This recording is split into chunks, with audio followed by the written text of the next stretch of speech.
All you will learn from this is defeat. The game must begin. To the table. Rock, paper, scissors, shoot. Draw your cards. I choose lead leg side kick. I choose defense, step away, step in.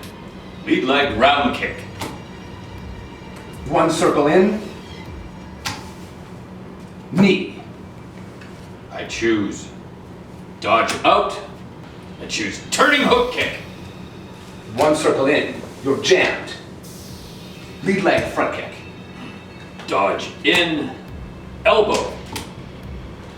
One circle out. Lead leg front kick. I choose round out. Punch. Step away, step in. Punch. 2 life points. 1, 2. Power training. Double impact. Elbow. I have no defense. Then you lose 8 points. 1, 2, 3, 4, 5, 6, 7, 8. One circle out. Fading. Spinning back kick. One circle in. Lead leg front kick. Block. Lead leg round kick. Last 1 point. Dodge out. You've avoided my attack, but it is for nothing. Dodge in. Circle 2. Jump. Circle 1. Speed training. This means that my attack cannot be blocked or parried. Elbow. This will cost you 4 points. 1, 2, 3, 4. I will now knee you. What is your response, old monk? You're too close for that attack. It does nothing to me. I will now throw a high section punch. You throw your attacks foolishly. I will now use my flexibility training to kick you high even though I am so close. And I will throw a spinning side kick. I have no defense. 7 points. 1, 2, 3, 4, 5, 6, 7. Your end is close. I can taste it. Transition out twice. You are now in circle 3. And I will attack with spinning side kick. Your attack is parried, and I throw a turning front kick. You lose 2 more points. I now throw a spinning hook kick. You cannot defend against my spinning hook kick. Hello, my name is Scher, and welcome to my tutorial on how to play the game Sparring Face-Off. This is a martial arts sparring strategy card game. It helps you practice sparring strategy while not having to worry about getting kicked. In order to play this game, the first thing you need to do is lay out your cards. These 8 cards represent your scoreboard, or your impact points. Each player starts with 30 impact points. You put a marker over the number 30 so that you can keep track of how many impact points you have. If you get hit and lose 5 impact points, you count down 1, 2, 3, 4, 5. The first player that gets down to 0 is the loser. This represents your opponent. This marker here represents you. These 4 cards represent the 4 circles. In circle 1, you can punch, elbow, and knee, but you can't kick. You're too close to your opponent. In circle 2, you can use your lead leg, but not your back leg. Your front leg kicks. Circle 3, you can use your back leg, turning or spinning kicks, but you can't punch, elbow, knee, or lead leg kick. Unless, of course, you change circles. In circle 4, you're too far away to do anything. It's almost like a safety zone, dancing at the edge of your opponent's range. Now, the first thing you want to do when you're playing this game is decide who's going to be the dominant player. The dominant player is chosen by a game of rock, paper, scissors. Rock, paper, scissors, shoot. The winner of this game is the dominant player. So let's say we've just played rock, paper, scissors, and I've won the game. Now I'm going to choose my facing. I'm going to set the facing for the game. There's 3 kinds of facing. There's closed facing, open facing, and ambi facing. Closed means that you have the same leg in front. Open means you have opposite legs in front, and ambi means you don't care which leg you have in front. Most fighters train with a preference. So I'm going to choose closed facing, set my facing card here, and then put the rest of the cards back in the hand. in the deck, like this. Now, after that, my opponent is going to choose his facing. Now, he has three choices: open, closed, or ambi. Now, since I've chosen closed, my opponent could choose to mimic me and prefer closed. He could choose ambi facing, which means he doesn't really care what the facing is. Or he could choose open facing and actively contradict my preference. If this happens, every 2 turns, he's going to be full facing. He's going to switch, one of us is going to switch sides. So let's say, for the sake of education, that he chooses open facing to contradict me. He places his card sideways, so we know that I'm the dominant player and my facing is the one that sets the game. So, if we have opposite facings, this card will come into play. This is the double impact Spearfinger card. If this comes into play, then it rotates 90 degrees after every turn, and if it's facing you on a turn where you get hit, that hit will have double impact. It always begins facing the person who chose the contradictory facing. So the person who's going to have the attack on them first. Once the game board is set up, you can start playing. Make sure you shuffle the cards really well. If you don't, then you might not have a good mix of cards in your hand, and the game won't play very well. You might have all attack or all weakness cards if you do that. After this, you pick your top 7 cards, which represent your arsenal. 3, 4, 5, 6, 7. Now, as the dominant player, it's my turn to go first. So I'm looking at my hand here. I have 1 attack card for circle 2, and we always start in circle 2. It's closed, and our facing is closed, so I can use this attack card. I can use the lead leg round kick attack card.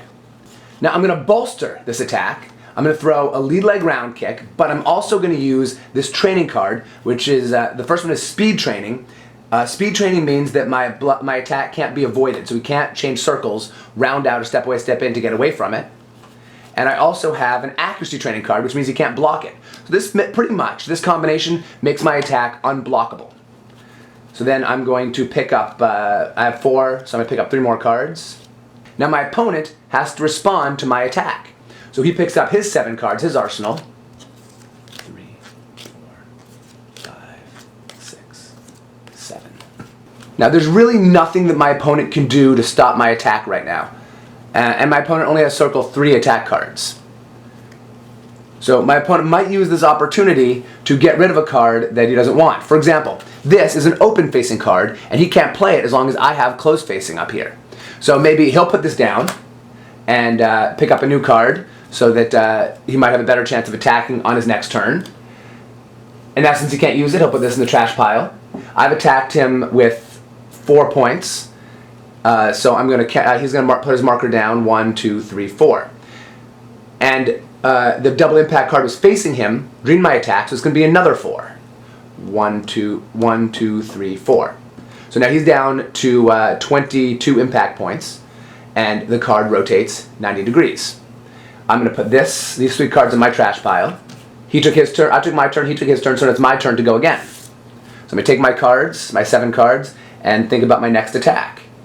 So I have 2 circle 3 attack cards, and that's it for attack. So, and I also have a flexibility card.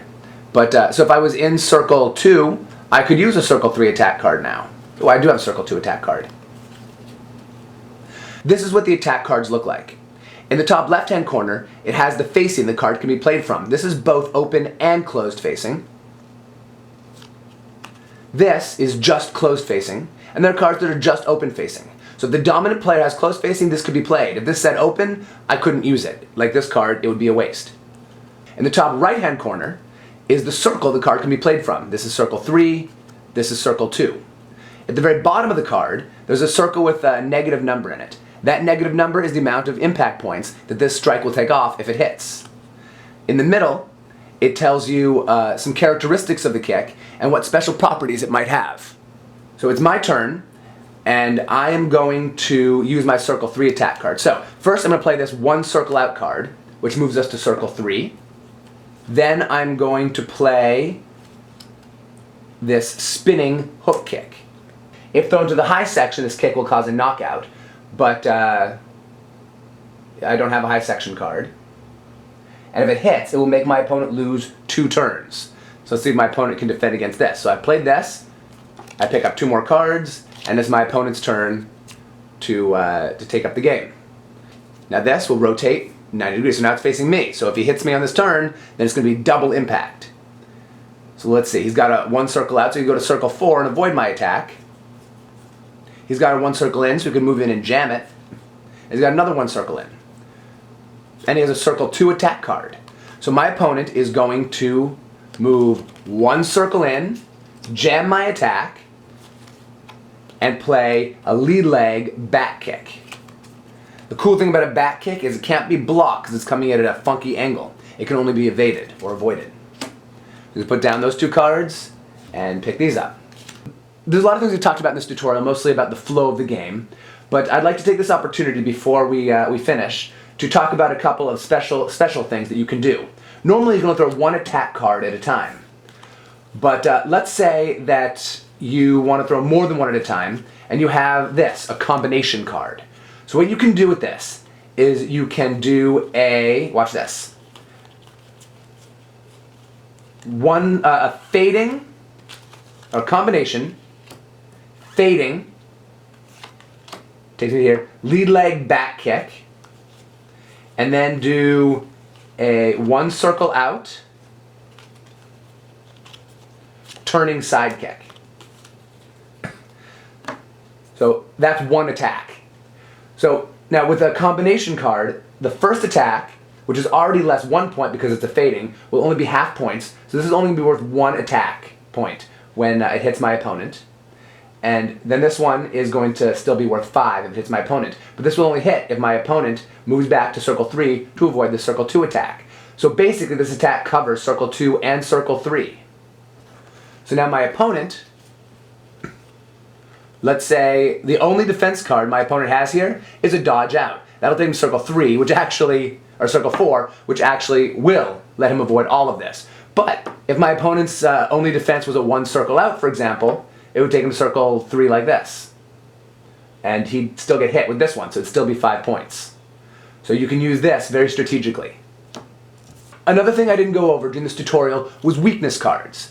Everybody has weaknesses in their sparring game, and that weakness is built into this game with 5 weakness cards that inhabit every deck. This is one of them. This is the drop guard card. This card forces you to drop your guard. If you play this card, you cannot block or parry anything that comes at you. Any block or parry card in your hand cannot be played, as well as punch or elbow cards cannot be played. This card cannot be played in the same turn as any other card. So you can't do an attack and then drop your guard. This is a whole turn. So if you want to get this card out of your hand, you have to play it. Thank you very much for watching this tutorial on how to play Sparring Face-Off. I hope you enjoy the game, and drop me a line, let me know how it goes. Don't forget to go out and pick up your copy of Sparring Face-Off today. Please don't forget to share, comment, like, and subscribe.